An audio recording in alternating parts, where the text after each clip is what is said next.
영상 잘 보셨어요? 박수록이 그 고백이 굉장히 눈물이 나네요. 하나님 살아계십니다.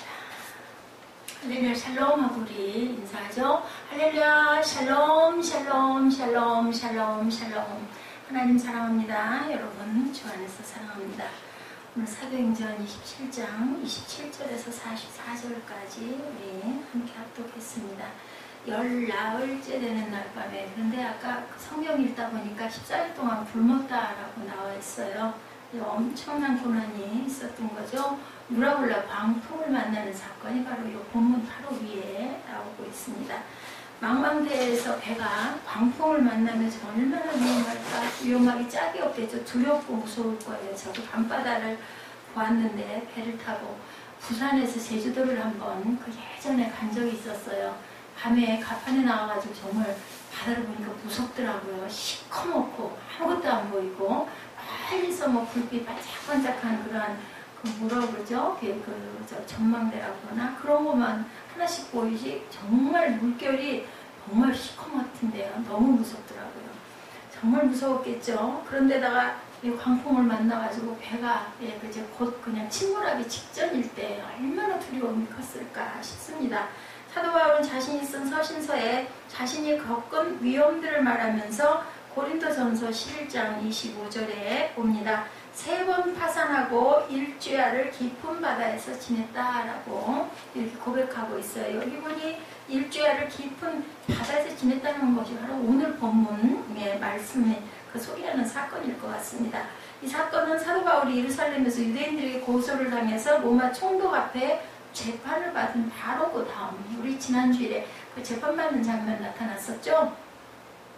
그래 그는 자신이 로마 시민권자라는 이점을 이용해서 다시 가이사 앞에 가서 호소하겠다 그래서 가이사의 법정에서 재판을 받겠다라고 하는 그러한 대목이죠. 로마 총독은 그의 권리를 존중해서 로마로 이송을 하게 되는데 율리오라는 백부장에게 책임을 맡겨 보냅니다. 백부장이 어떤 직분인지 아시죠? 100명에서 대장이에요. 1000부장은 1000명 중에 대장이고요. 50부장은 50명 중에 대장. 그러한 그 직분을 맡고 있는 사람입니다. 이 백부장 때문에 우리 본문 읽다 보니까 바울이 살아나죠. 죄수들 먼저 바다에다 던져라 했는데 죄수 먼저 던지지 않고 그죠? 이게 무거운 순서대로 밖에다, 왜냐하면 배가 가라앉게 생겼으니까.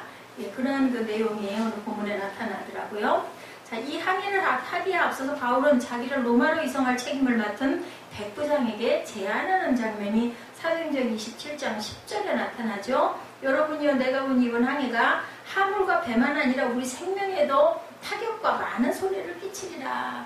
바울은 알고 있었어요. 우리가 이 배를 타고 갔다가는 우리도 잘못하면 큰 손해가 날 것 같다. 화물이라는 건 배에 실려있는 어떤 그 짐들을 얘기하죠. 화물, 수화물이라고 얘기하죠. 분명하게 그럴 것이다 라고 얘기했는데 아무도 그 말을 믿지도 듣지도 않는 사건. 백부장은 바울의 말보다 선장과 선주의 말을 더 신뢰를 하고 항해를 계속하죠. 처음에는 남풍이 순하게 불어서 그레데 해변을 끼고 별 탈이 없이 항해했어요. 그런데 아니나 다를까 얼마 안 돼서 섬 가운데로부터 유라굴라 광풍이 크게 일어납니다.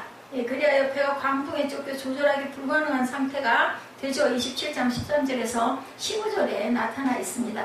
이런 위험을 14일 겪은 후에 조그만 섬에 착륙하는데 성공하는 스토리가 오늘 본문 내용입니다. 여기서 우리는 하나님의 자기 백성을 안전한 곳으로 인도하시는 손길을 봅니다. 아까 여러분들 야구공 얘기 보시면서 어떠셨어요? 절대로 그 자리에는 날아올 수가 없는 공이 계속 그 부분에 의문을 갖고 하나님께서 그 야구공을 내 손에 주실까? 절대로 주실 수가 없을 거야 하면서도 그것을 소망하고 기대하고 있었던 마음이 있었는데 그만 그죠? 뭐 어디에 탁 벽에 부딪혀가지고 거꾸로 꺾여져가지고 그 자리에 자기 자리로 자기 가슴에 맞고 아이 자리에 떨어지는 그 야구공. 하나님께서는 이렇게 살아계심을 우리가 보면 우연인 것 같고 기적인 것 같은 사건 속에서 하나님의 모습을 보여주시는 은혜, 그것이 꼭 성전에서 뿐만이 아니라 어느 곳에서나 있다라는 것을 여러분들 꼭 기억하시기 바랍니다. 감사 오늘 맥주 감사 주일에서 감사에 대한 찬양을 제가 많이 했고, 오늘 또 영상도 감사에 대한 영상을 계속 보여드렸어요. 꼭 제가 말씀드리는 성경 말씀이 아니어도 그런 영상 속에서 하나의 단어 속에서 여러분 가슴에 어떤 감동이 올 때 그것이 하나님께서 주시는 음성이다라고 여기시고 감사하시기 바랍니다. 오늘 우리는 안전한 것으로 인도하시는 그분의 인도하심을 항상 감사하고 알아야 되겠는데, 고난의 바다를 지나죠. 열나흘째 광풍 27절에 나타납니다. 사도행전을 기록한 누가의 말에 의하면 이 항로에서 겪은 풍랑이 얼마나 지독했는지 20절에 보니까 여러 날 동안 해도 별도 보이지 아니하고 큰 풍랑이 그대로 있음에 구원의 여망마저 없어졌더라. 해도 안 보이고 별도 안 보이고 낮도 없고 밤도 없고 불빛이라고는 아무것도 없다. 뭐 요즘 같으면은 그죠? 뭐 멀리서 무슨 그 배들의 그 불빛 같은 거라도 항구에 불빛 같은 거라도 있을 터인데, 그때는 뭐 그런 것들이 이렇게 발달되어 있지 않으니 얼마나 깜깜했겠나, 얼마나 무섭고 얼마나 두려웠겠나. 먹을 것도 없고 그죠? 낮에 해가 보이지 않고 밤에 달과 별이 보이지 않는 날이 이렇게 여러 날 계속됐으니 날씨가 얼마나 험악했는지 짐작할 만하죠. 이러한 상황을 만나면 정말 사람은 정신을 차릴 수가 없고 마음의 여유라고는 조금도 없죠. 그런 상황이에요. 늘상 그런 것은 아니지만 우리가 세상 살아가다 보면 정말 내가 감당할 수 없는 엄청난 일들을 만날 때가 많습니다. 그런 시련을 당할 때가 많죠. 그러면 대부분의 사람들은 그냥 손을 놓아버리고 어떻게 해요? 내 소망 모두 다 없어졌어. 힘 빠지죠. 맥 빠지죠. 그리고 그냥 어쩔 수가 없어. 운명에 맡겨야지. 이런 마음이 들 수밖에 없습니다. 그나마 자신의 능력을 믿고 있던 사람들은 그 상황을 거슬러 보려고 애쓰다가 역부족이라는 사실을 깨닫고 포기하게 됩니다. 이럴 때 우리는 어떻게 해야 될까?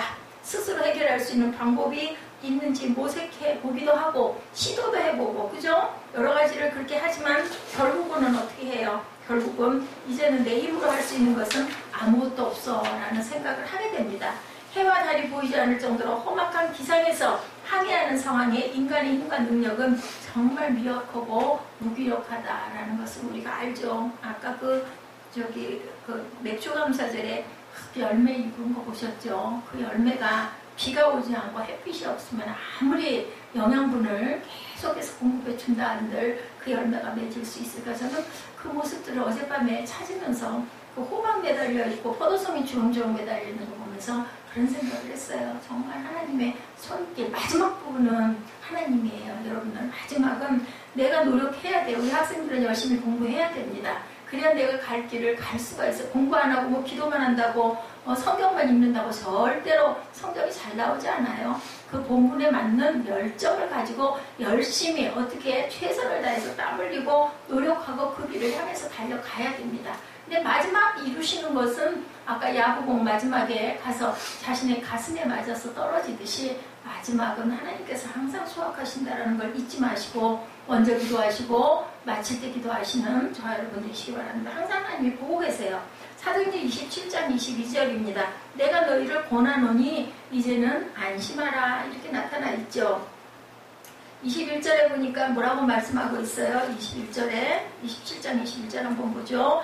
여러 사람이 오래 먹지 못하였으면 바울이 가운데 서서 말하되 여러분이여 내 말을 듣고 글에 대해서 떠나지 아니하여 이 타격과 손상을 면하려면 좋을 뻔했다. 그런데 이제 안심해라. 너희 중 아무도 생명에는 아무런 손상이 없겠고 오직 백분이라. 내가 속한 바곧 내가 섬기는 하나님의 사자가 어젯밤에 내 곁에 서서 말하되 바울아 두려워하지 말라. 내가 가이사 앞에 서야 하겠고 하나님께서 너와 함께 항해하는 자를 다 내게 주셨다 하셨으니 기도했는데 기도 응답을 받은 거예요.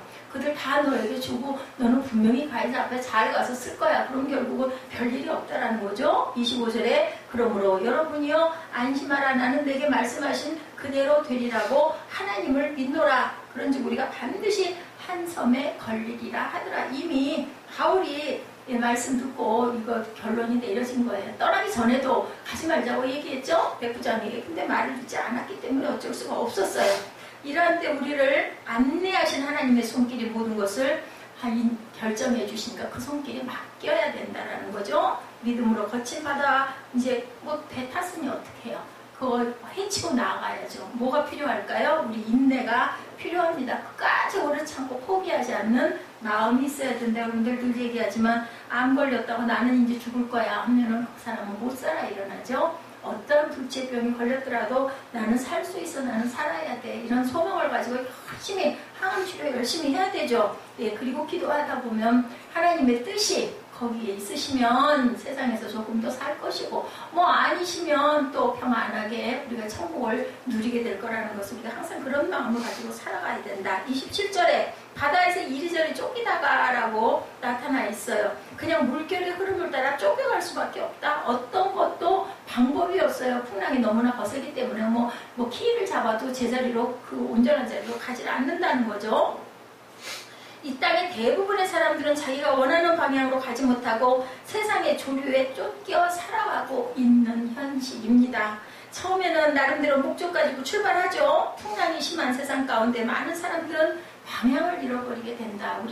제가 그 자동차 운전할 때 항상 생각하는 게 그 내비게이션. 그 내비게이션 없으면은 저는 집도 못 찾아가겠더라고요. 그냥 어디쯤 가 있는데 분명히 시청 주변이에요. 그런데도 많이 다녀보지 않다면 이제는 거기서 집에 오는 건 압니다. 교회 오는 거 알고 집에 오는 건 아는데 얼마 전까지만 해도 잘못해가지고 삐끗 시청 옆골목으로 들어갔더니 나갈 수가 없는 거예요. 어디로 나가야 온전한 길로 가야 될지를 몰라가지고 몇 바퀴를 뺑뺑 도는 일이 있습니다. 이렇게 우리가 정말 내비게이션을 잘 보고 갈 줄 알아야 된다. 그 내비게이션, 영적인 내비게이션을 하나님께서 저희들에게 다 조준을 하고 계시기 때문에 항상 하나님을 바라볼 줄 알아야 된다. 갈 바를 알지 못하고 세상 조리에 휩싸여 흘러 떠내려가는 성향들이 모두 다 있는데, 그러다 보면 젊은 시절에 꿈은 사라지게 되고 고상한 목적도 잃어버리고 세상 풍조를 따라 살아가게 되는 것이 많은 인생의 현주소. 슬프죠? 그렇게 되지 않기를 다들 그렇게 안 해요. 학교 다닐 때, 학창시절에 중고등학교 때 대학 들어가서 또 그리고 나서도 또 취직시험 보면서 그 어려운 경쟁 뚫고 입사하면서 이렇게 살아가리라고, 이렇게 살고자 하는 사람은 아무도 없습니다. 사람들은 말합니다. 어디를 가든 좌초되지 않는 것만도 다행이다. 그래요. 맞아요. 무너져 내리지 않는 것만도 다행이다. 그래서 늘 국민일보 보니까 정말 실업난이 심각하고, 보니 그죠, 이제는 그 임시직들, 아르바이트생들, 편의점에서 일하는 이런 사람들, 그 임시직들이 다들 아마 이번 대통령께서 임시직에 대한 것을 뭔가 좀 이렇게 좀 보장을 해주자. 그런 그 얘기가 있다 보니까 밀어붙여가지고 2만여 명이 그 촛불 시위를 하는 그런 모습을 제가 잠깐 봤습니다. 만 원 보장해달라는 거예요. 그 10,000원이라는 게 시급인지 그건 잘 모르겠어요. 10,000원을 보장해야 우리가 의료 그 기관에 갈 수도 있고 기본적인 생활을 우리가 유지할 수가 있다라는 그러한 운동을 하고 있더라고요. 어떤 배는 미지의 세계로 나가서 전혀 뜻밖의 행운을 얻는 경우도 있어요. 가끔은. 근데 그것은 정말 기적적인 일이죠. 일부분입니다. 떠밀려가는 항해는 위험하게 짝이 없고 원치 않는 곳으로 나가다 결국은 파선하기 쉽다. 히브리서 기자는 주님을 믿는 사람들도 세상 조리에 휩싸여 떠내려가서는 가는 자가 되지 않도록 경고하고 있습니다. 또한 흘러 떠내려가는 삶은 목적을 잃은 삶이고 세상 풍조를 따라 되는 대로 사는 삶을 말하죠. 그러면 목적지에 도달할 수도 없고 결국은 좌초되는데 대단히 위험한 일이죠. 사도 바울처럼 방향과 목적을 잃지 말아야 되는 것이 오늘 귀한 메시지입니다. 사도행전 27장 24절이죠. 바울아, 두려워하지 말라. 내가 가이사 앞에 서야 하겠고 하나님께서 너와 함께 항해하는 자를 다 내게 주셨다. 이렇게 바울처럼 열심히 기도하는 사람이 그 많은 사람 중에 한 명, 이 사람 버리고 가자고 그랬는데 한 명이 있기 때문에 이 배에 있는 모든 사람이 구조를 받습니다. 그는 복음의 사신으로 가이사 앞에 서서 그리스도를 증거하는 사명을 이루실 것을 확신했어요. 누가? 하나님께서 대답하셨으니까 나는 절대로 여기 이렇게 하고 있고 절망 가운데 있지만 어떻게든 살 거야. 그리고 이 많은 사람들 다 내게 주셨다 했으니 절대로 죽일 리가 없어. 이렇게 믿음으로 확신을 한 거죠. 이처럼 정신 차리기 어려운 세상에 내가 무엇을 위해 이 험한 고해를 건너가는지 방향과 목적을 확실하게 갖고 나가시는 저와 여러분 되시기 바랍니다. 근데 또 다른 위험이 있습니다. 29절에 보니까 바울의 이 항해에 또 다른 위험이 다가옵니다. 29절 뭐라고 말씀하고 계세요? 우리 볼까요?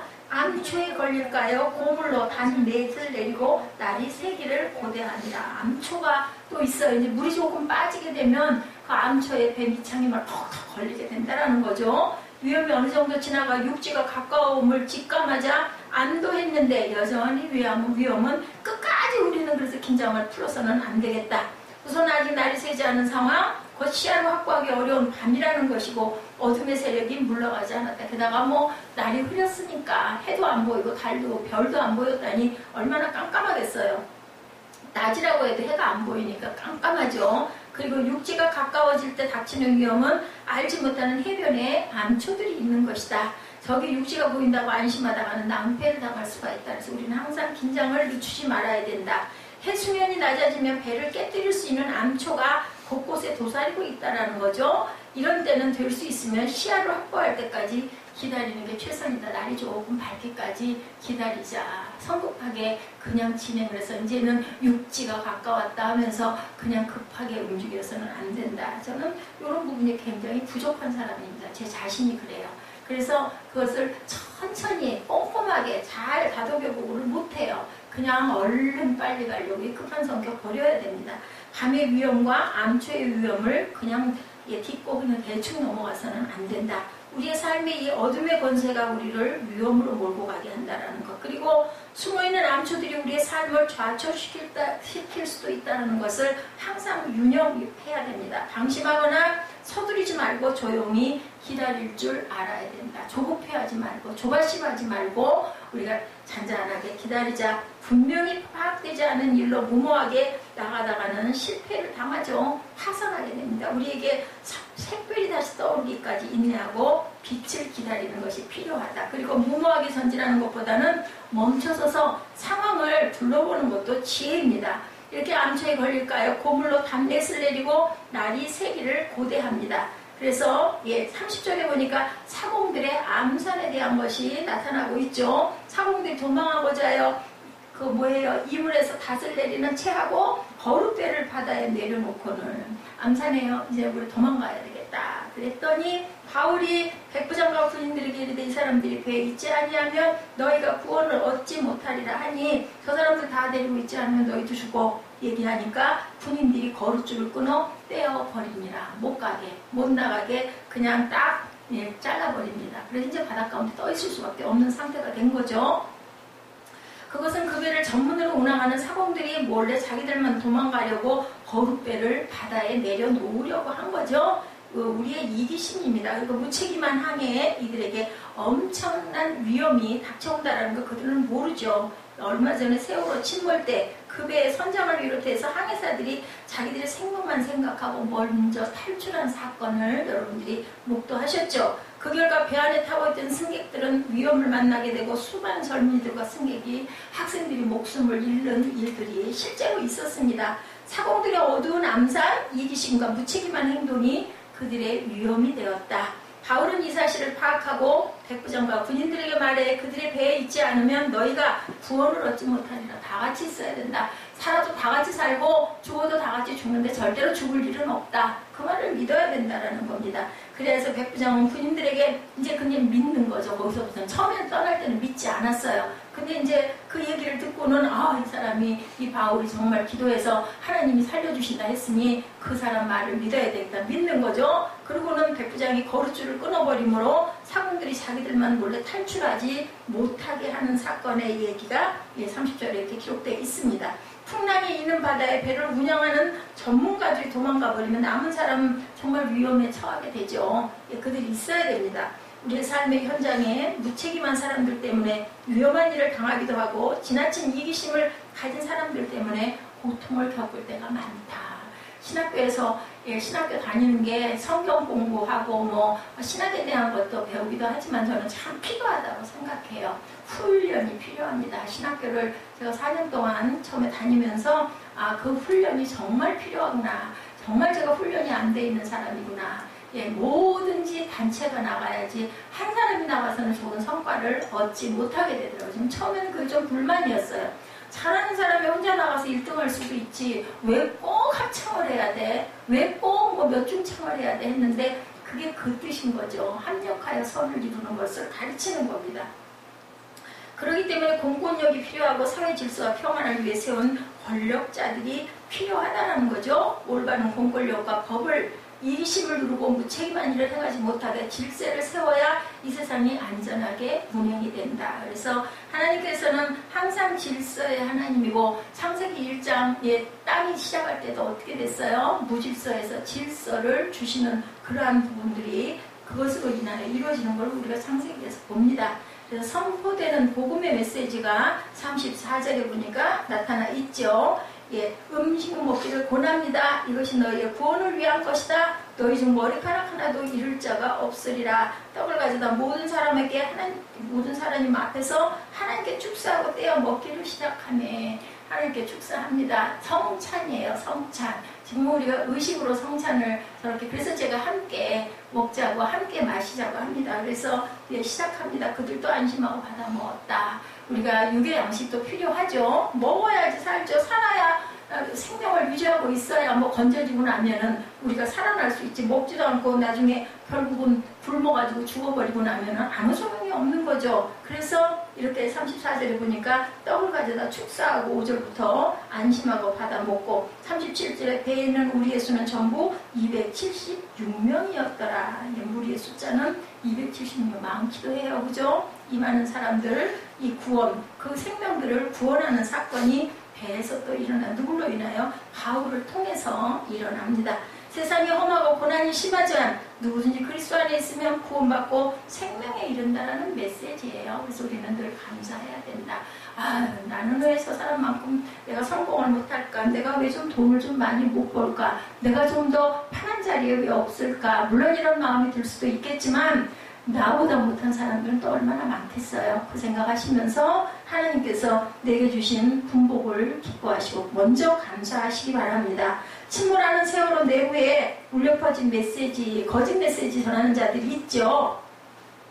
그들에게 움직이면 위험하니까 조용히 방에서 기다리라고 그 메시지 보내놓고 자기들은 그 선장을 비롯해서 모든 중요한 요직의 사람들은 다 작은 배 타고 도망가 버리는 사건이 세월호에 있었습니다. 결국은 조용히 기다리라는 것이 그게 뭐예요? 구원의 메시지가 아니라 죽이고자 하는 메시지. 그래서 우리가 참 이것을 잘 분별할 줄 알아야 된다. 근데 뭐 저 같아도 거기 있으면서 조용히 하고 기다려라 하면 기다리겠지. 뭐 튀어나가가지고 살겠다고 할 수 있겠어요? 못했겠죠? 자, 세상을 알아가는 사람들도 그리스도의 복음이 아닌 사욕을 만족시켜주는 메시지들이 난무하고 그것에서 우리가 미혹받지 않도록 항상 깨어 있어야 된다.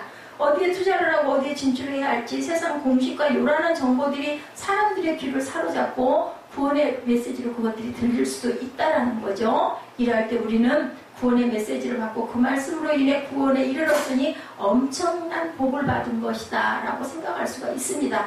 아직 이 구원의 메시지를 알지 못하고 헛된 정보에만 귀를 기울이고 있는 수많은 사람들에게 우리는 온전한 구원의 메시지를 전해줄 줄 알아야 된다. 바울과 같은 온전한 메시지를 전해야 되겠죠. 그래서 목자는 참 목자여야 합니다.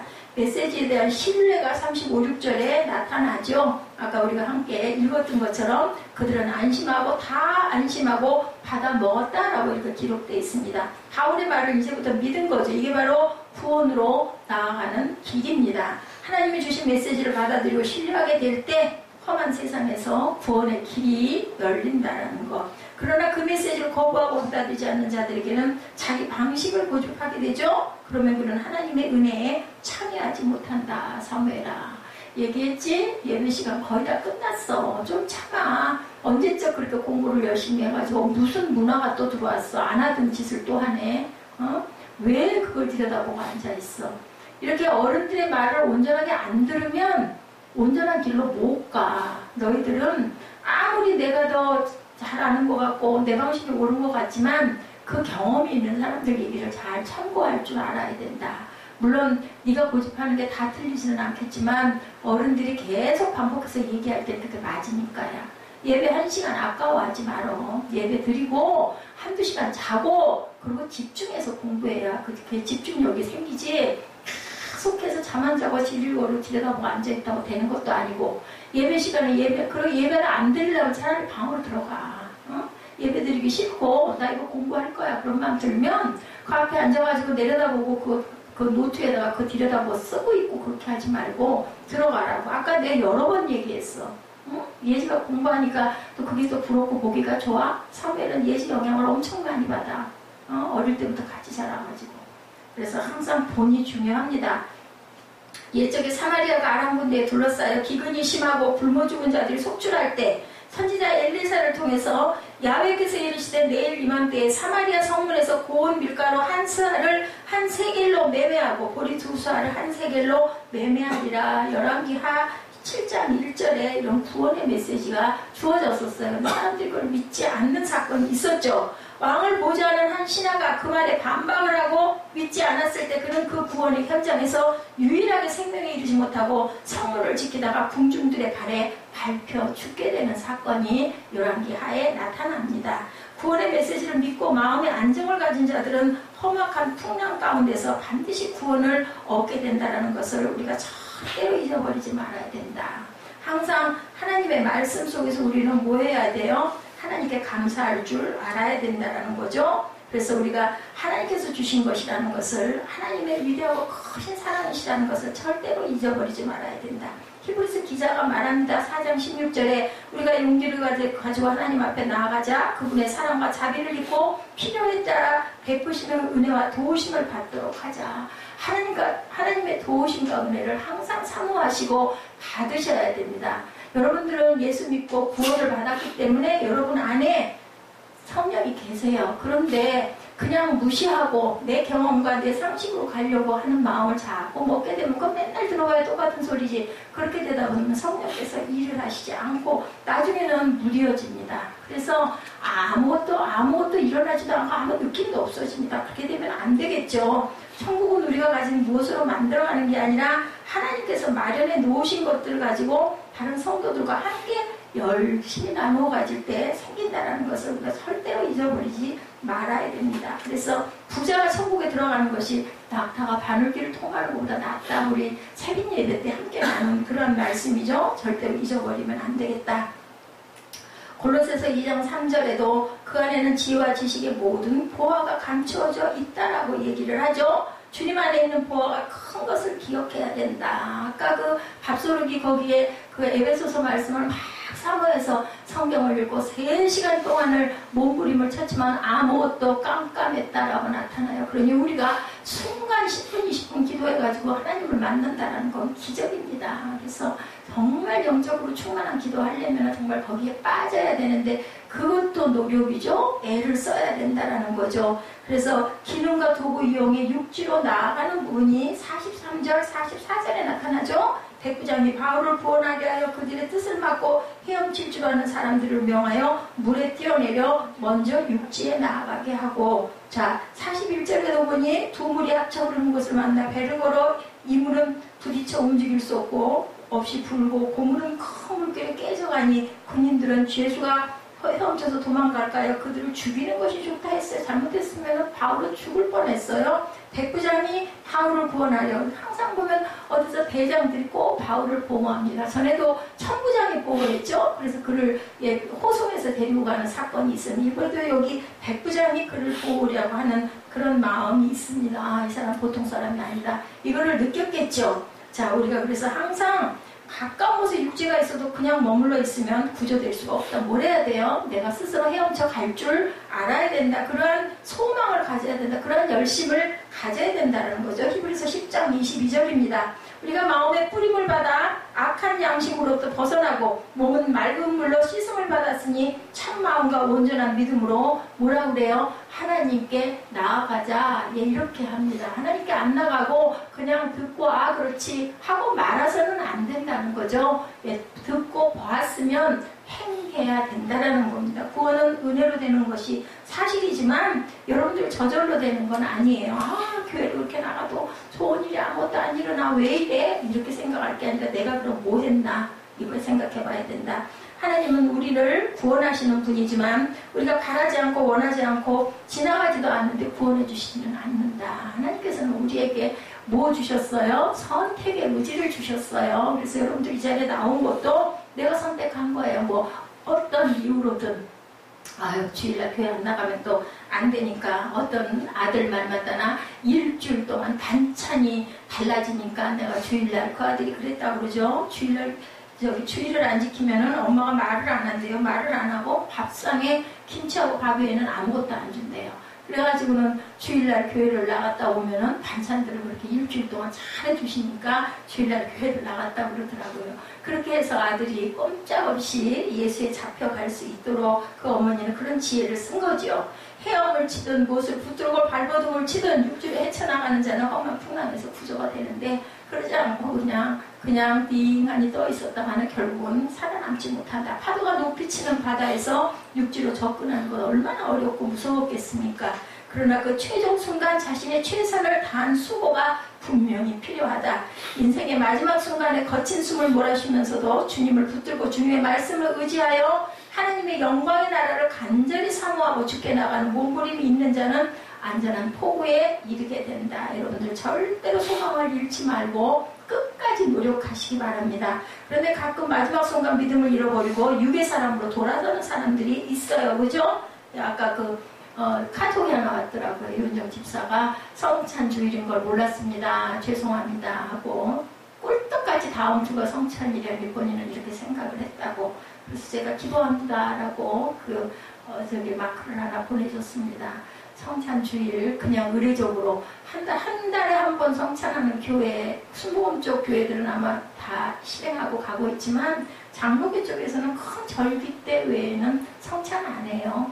그것도 우리는 조금이니까 그렇게 어렵지 않지만 만약에 수백 명, 수천 명이 된다고 생각을 해보세요. 그죠? 성찬 식기에 해가며 그거 포도주 하며 얼마나 그게 여러 가지 번거로움과 노력과 수고가 많겠어요. 그래서 어떻게 보면 소수의 사람들이 모여서 예배 드리는 것이 은혜일 수도 있습니다. 생각하기에 따라서는 소원의 항구에 도달하고 영원히 쉴 수 있는 평안의 처소에 결국은 내가 열심히 노력하고 헤엄쳐갈 때 이룰 수 있다는 것. 우리의 삶이 그죠? 우리 인생이 이렇다라는 거. 제가 아까 에베네셀의 하나님 찬양, 제가 요즘에 전에 있던 찬양집들을 열심히 보면서 낮에도 은혜를 많이 받습니다.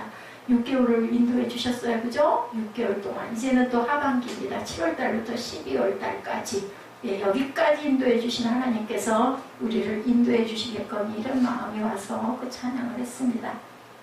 그래서 44절에 보니 마침내 사람들이 다 상륙하여 구조되니라. 모두 다 한 사람도 잘못된 사람이 없이 구조가 됩니다. 여기서 우리는 순종을 받아야 되겠죠. 죄종이 얘기했을 때 그 말이 성경적으로나 어느 면으로나 틀리지 않았다라고 여겨질 때는 순종하고 따를 줄 알아야 된다. 우리 학생들도 부모님이 말씀하실 때 내가 조금 마땅치 않더라도 그것을 순종하고 따랐을 때 모든 좋은 결과가 일어난다는 거 절대로 잊지 마시고, 자, 우리가 고난의 바다를 지나갈 때 요약해 봅니다. 얼마 안 되는 섬 가운데로부터 유라굴라라는 광풍이 일어납니다. 여러 날 동안 해도 별도 보이지 않고 20절이죠. 큰 풍랑이 그대로 있음에 구원의 여망이 없어졌습니다. 열나흘째 광풍을 만나요. 27절에 그죠? 열나흘째 되는 날 밤에 우리가 아드리아 바다에서 이리저리 쫓겨가다가 자정쯤 되어 사공들이 어느 육지에 가까워지는 줄을 짐작하고 이리저리 쫓겨간다라고 나타나죠. 또 다른 위험이 29절에 암초가 나타납니다.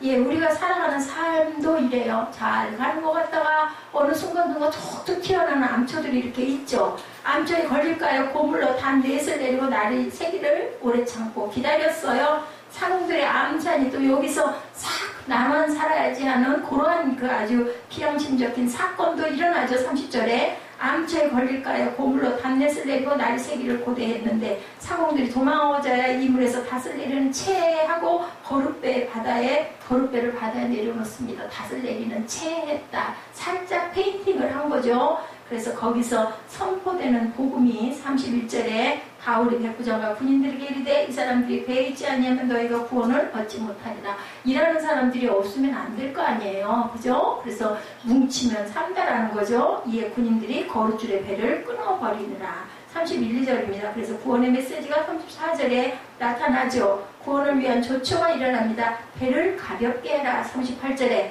배부르게 먹고 밀을 바다에 버려 배를 가볍게 해. 그럼 밀이 평생 먹을 양식인데 그걸 버리라니까 버린 거예요. 어우 이거 버렸다가 우리 굶어주고 하지 않고 그대로 말을 순종합니다. 그래서 기름과 도구를 이용하죠. 43절 44절에 물에 뛰어내려 먼저 육지에 나가게 하고 어떤 사람들 헤엄칠 줄 아는 사람 순서로 백부장이 바울을 구원하려 해서 죄수들을 죽이자고 하는데 그거 찬성하지 않습니다. 마침내 사람들이 상륙하여서 다 구조되는 사건이 오늘 본문입니다. 세월호에 갇혔던 수백 명의 승객들은 그 큰 배가 갑자기 침몰할 것이라고 아무도 생각하지 않죠. 그런데 그 배는 급류에 휩싸여 휘청거리게 되고 하물칸의 짐들은 견고하게 고정되지가 않았다 그래요. 한쪽으로 쏠리자 쏠린 쪽으로부터 기울어져서 배가 그 침몰하기 시작을 했다라고 나타나 있습니다. 안전 점검을 충실히 하지 않은 것과 아울러 여러 가지 총체적 부실, 그것을 알면서도 운행을 계속하게 한 기업주의 과욕이 그 배를 침몰하게 했다. 그러나 아직 기회가 없는 것은 아니었죠. 승객들에게 이 배의 운명이 어떻게 될 것인지 아는 자들이 충분히 정보를 주면서 대피하게 하고 구명보트를 띄우는 조치를 취했더라면 거의 다 구조될 수도 있었다는 거죠. 근데도 어땠어요? 선내에 울려 퍼지는 방송은 그들의 생명을 살리는 안내가 아니고 죽음의 자리에 묶어놓는 속임수의 방송이었습니다. 안전을 위해 일해야 할 자들은 자신들의 안전만 챙기고 도망가 버리고 말해서 오늘 똑같은 얘기예요. 배 내려가지고 살짝 빠져나가려고 그랬던 사건이 있었죠. 급히 달려오는 해양경찰의 방송도 들을 수가 없었다고 합니다. 그래서 수많은 어린 학생과 승객들이 배와 함께 수장돼서 제가 얼마 전에도 방송에서 들었어요. 유골들이 또 발견이 됐다고 선체 앞부분에서. 얼마나 마음이 아픕니까? 그죠? 누구의 유골인지 그런지 또 그죠?